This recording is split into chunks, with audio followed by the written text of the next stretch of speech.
बाई मी काल काय बघितलं, लहान लहान पोरं कशा गाड्या चालवतात. हो ना, पाऊस आहे, रस्ता घसरडा आहे. 2 मिनिटं उशीर झाला तर काय झाला? पण आयुष्यभरासाठी उशीर होतोय, कोण सांगल पोरांना? माझ्या शेजारचा मुलगा गेल्या वर्षी घाईघाईत गाडी चालवत होता.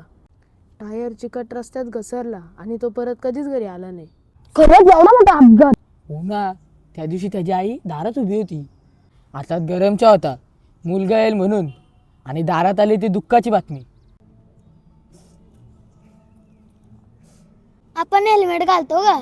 वेग कमी ठेवतो का? मोबाईल बाजूला ठेवतो का? हे असे निर्णय कोणाचे तरी संपूर्ण आयुष्य वाचू शकतात.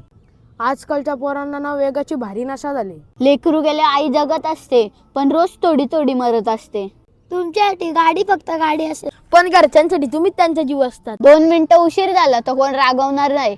पण कायमचं न परतलात तर एक आई आयुष्यभर दाराकडे डोले लावून बसते. पावसाळ्यात गाडी हलू चालवा, हेल्मेट घाला आणि नियम पाळा.